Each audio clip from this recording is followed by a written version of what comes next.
আসসালামু আলাইকুম। কিছুদিন আগে আমাদের প্রিয় হাদি ভাই যখন হেডশট হয় তখন আমরা একটা বিষয় সম্পর্কে পরিচিত হয়েছি, সেটা হচ্ছে জিসিএস।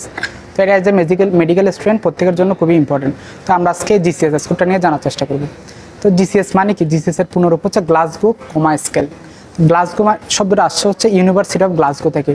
ইউনিভার্সিটি অফ গ্লাসগো স্কটল্যান্ডে অবস্থিত।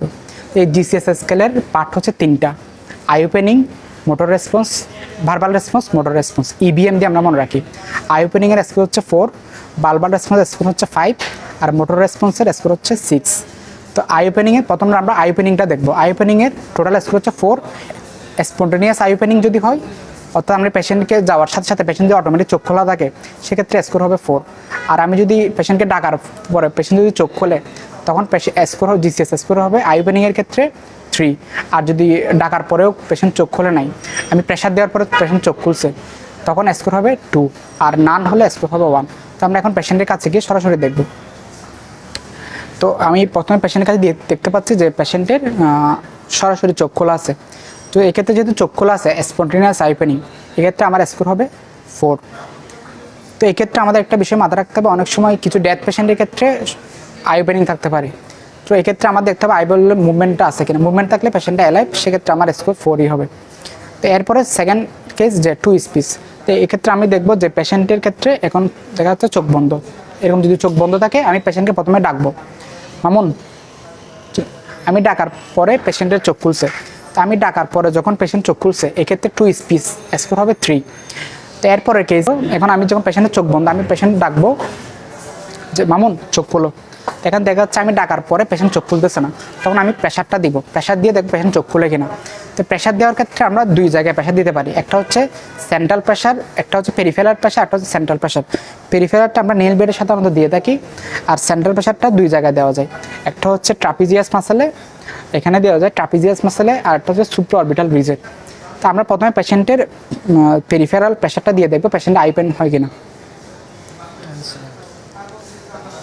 এক্ষেত্রে আমি 10 সেকেন্ড দেখবো যে 10 সেকেন্ড প্রেশার দিব, পেশেন্টের আই ওপেন হয় কিনা। এখন দেখা যাচ্ছে পেশেন্টের আই ওপেন হয়েছে, 2 প্রেশার আই ওপেন হয়েছে, এক্ষেত্রে আমার স্কোর হবে 2। এখন এরপরের কেসে যদি প্রেশার দিয়েও আমার আই ওপেন না হয়, প্রেশার দেওয়ার পরেও পেশেন্ট আই ওপেন হচ্ছে না, তখন আমার স্কোর হবে 1। এখন আই ওপেনের ক্ষেত্রে আমার টোটাল স্কোর 4টা গেল। আই ওপেনের ক্ষেত্রে আমাদের কিছু সিচুয়েশন মাথায় রাখতে হবে। যখন 1 নম্বর সিচুয়েশন, পেশেন্ট যদি ঘুমে থাকে, সেক্ষেত্রে আমরা পেশেন্টকে ডেকে তুলবো। পেশেন্ট যদি ডেকে উঠে যায়, সেক্ষেত্রে স্কোর হবে 3। আর যদি দ্বিতীয় ক্ষেত্রে যদি পেশেন্টের কোনো আইয়ের ট্রমা থাকে, তখন পেশেন্ট তো চোখ খুলতে পারতেছে না, কিন্তু আসলে পেশেন্টের কোনো ব্রেনের ফাংশনের জন্য চোখটার কোনো অসুবিধা হচ্ছে না, কিন্তু আসলে পেশেন্ট ট্রমার কারণে চোখটা খুলতে পারতেছে, সেক্ষেত্রে আমার স্কোর হবে, এটা আমার নন টেস্টেবল, যেহেতু আমরা চোখ খোলা পরীক্ষা, আই ওপেনিংটা পরীক্ষা করতে পারতেছি না।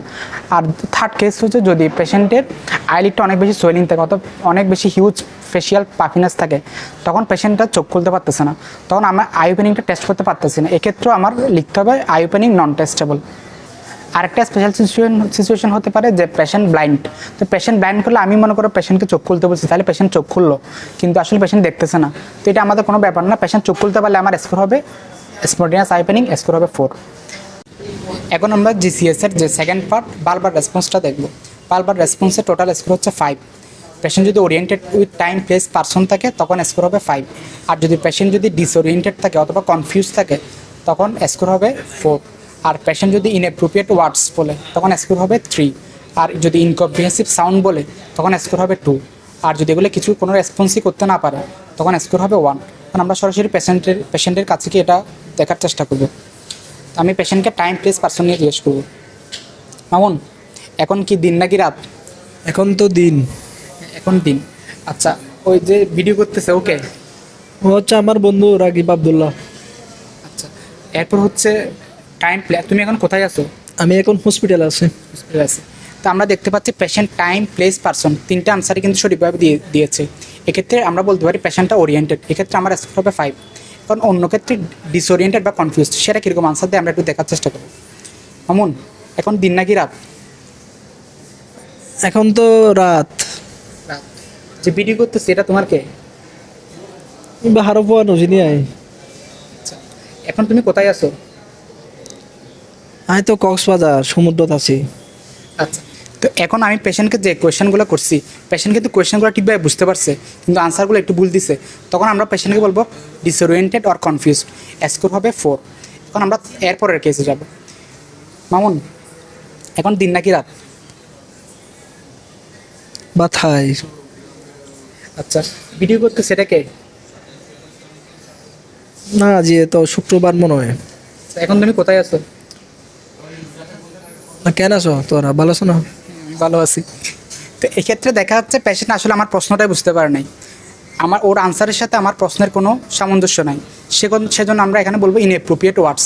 এক্ষেত্রে স্কোর হবে 3। এখন আমরা এরপরের কেসে যাব।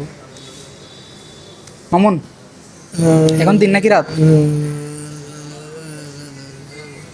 এটা কে? এখন তুমি কোথায় আছো?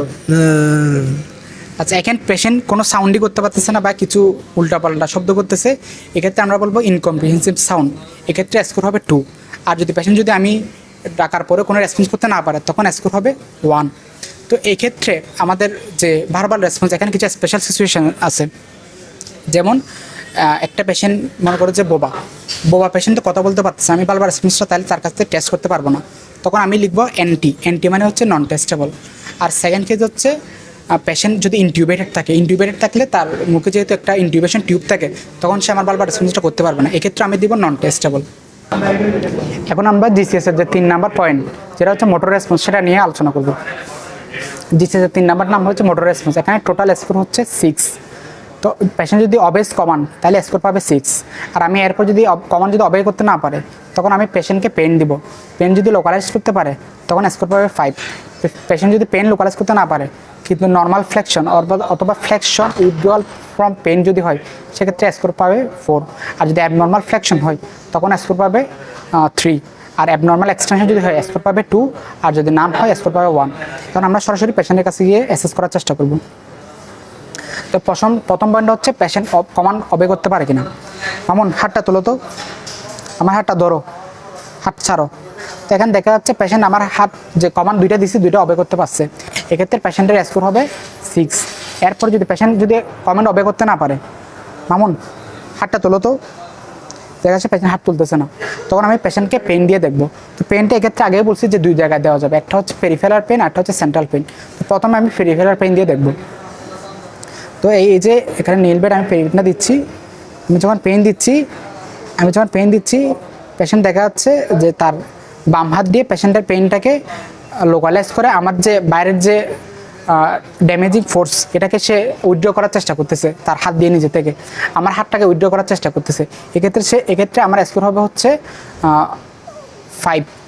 এরপরে হচ্ছে পেশেন্টের আমি আবার পেন দিব, দেখবো এক্ষেত্রে যদি না পাই, পেশেন্ট মনে করো আমি এখানে পেন দিছি, পেশেন্ট লোকালাইজ করতে পারতেছে না, আমি এখানে পেন দিলাম, দেখা যাচ্ছে পেশেন্টের এই হাতে কোনো রেসপন্স পাচ্ছি না, তখন আমি দেখবো হচ্ছে সেন্ট্রাল যে রেসপন্স সেটা আমি এখন সেন্ট্রাল সুপারঅরবিটাল রিজে পেন দিয়ে দেখবো। এক্ষেত্রে দেখা যাচ্ছে পেশেন্ট এখান থেকে উইথড্র করতে পারতেছে, আমার হাতটা পেন লোকালাইজ করে আমার হাতটা উইথড্র করতেছে, এক্ষেত্রে স্কোর হবে হচ্ছে সেম স্কোর 5। এখন আমরা এরপরের পয়েন্ট যে পেশেন্টে আমি পেন দিয়ে দেখবো, যে আমি পেন দিলাম, এখন দেখা যাচ্ছে আগে যে লোকালাইজ করছে এখন লোকালাইজ করতেছে না, কিন্তু পেশেন্ট নিজের হাতটা উইথড্র করতেছে, এক্ষেত্রে আমার স্কোর হবে হচ্ছে 4। এরপর আমরা দেখি যে পেশেন্ট আমি এখন পেন দিব, আমি যখন পেন দিব এখন দেখা যাচ্ছে আমি যে পেন দিচ্ছি সেই পেন লোকালাইজ করতে পারতেছে না, এখন হচ্ছে পেন লোকালাইজ করতে পারতেছে না, এখন পেন লোকালাইজ না করে পেশেন্ট একটা অ্যাবনর্মাল একটা ফ্লেকশন পজিশনে চলে আসছে, তো এটাকে আমরা বলবো অ্যাবনর্মাল ফ্লেকশন। তো এরপরে কন্ডিশন আমি আবার পেন দিব, হাত সোজা করে রাখো, আমি যখন আবার সুপারঅরবিটাল পেন দিব এখন দেখা যাচ্ছে পেশেন্ট 2 হাতটা অ্যাবনর্মাল এক্সটেনশন করে আছে, এক্ষেত্রে অ্যাবনর্মাল এক্সটেনশন করলে আমার স্কোর হবে 2। আর যদি আমি রেসপন্স দিই, কোনো পেশেন্ট যদি কোনো রেসপন্স না করে, আমি যদি পেন দিই কোনো রেসপন্স যদি না করে, এক্ষেত্রে দেখা যাচ্ছে পেশেন্ট কোনো রেসপন্স করতেছে না, এক্ষেত্রে আমার স্কোর হবে অ্যাজ ইউজুয়াল 1। তো এটা হচ্ছে আমাদের মোটর রেসপন্স। তো এখন আমরা জিসিএস এর যে 3টা স্কোর সেটা নিয়ে জানলাম, I opening, verbal response and motor response. তো স্কোরগুলো টোটাল জিসিএস এর হাইয়েস্ট স্কোরটা হচ্ছে 15 আর লোয়েস্ট স্কোরটা হচ্ছে 3। তো একটা পেশেন্টের জিসিএস স্কোর যদি 13 থেকে 15 এর মধ্যে হয় আমরা বলতে পারি যে মাইল্ড ব্রেন ইঞ্জুরি, আর যদি 9 to 12 হয় তাহলে মডারেট ইঞ্জুরি, আর যদি বিলো 8 হয় তখন পেশেন্টটা ইনটিউবেটেড থাকে। তো জিসিএস এর লোয়েস্ট স্কোরটা হচ্ছে 3। তো একজন ডেথ পেশেন্টের স্কোর থাকে 3, আর একটা ডিপ কোমার পেশেন্টের ক্ষেত্রে থাকে স্কোর থাকে 3। জিসিএস স্কোরটা কোনোদিন 0 হতে পারে না, তো এটা অনেক সময় আমাদের ওয়ার্ডে ভুল হয়। আরেকটা বিষয় আমাদের মাথায় রাখতে হবে, আমরা যে সাইডে যে জিসিএস স্কোরটা অ্যাসেস করি ওই সাইডে অনেক সময় পেশেন্টের প্যারালাইজ থাকতে পারে, যার কারণে আমরা স্কোরটা ঠিকভাবে না পেতে পারি। তখন আমরা অন্য হাত টেস্ট করে সেই হাতের স্কোরটা আমার লিখতে হবে ইউএমের ক্ষেত্রে। আরেকটা কেস, যেমন পেশেন্ট অনেক সময় ইনটক্সিকেটেড থাকতে পারে, ড্রাগস বা অ্যালকোহল এগুলো খেতে পারে, তো এক্ষেত্রে পেশেন্টের মেটাবলিক ডিস্টারবেন্সের কারণে অনেক সময় জিসিএস স্কোরটা ভেরিয়েবল আসে। এক্ষেত্রে আমার কোনো ব্রেন ইঞ্জুরি হয় না, কিন্তু জিসিএস স্কোরটা অনেক সময় ভেরিয়েবল আসে, এটাও জিসিএস স্কোর একটা ফেলাসি। তো এতক্ষণ যারা ভিডিওটা দেখেছেন সবার জন্য একটা প্রশ্ন, মনে করেন যে এই পেশেন্টটা আমি ডাকার পরে চোখ খুলছে, এরপর হচ্ছে পেশেন্টটা কনফিউজড, এরপরে আমার কমান্ড অবে করতে পারছে, এক্ষেত্রে তার জিসিএস স্কোরটা কত হবে সেটা কমেন্টে লিখবেন। আর অসংখ্য ধন্যবাদ, আমাদের ভিডিওটা আশা করি আপনাদের উপকার আসবে।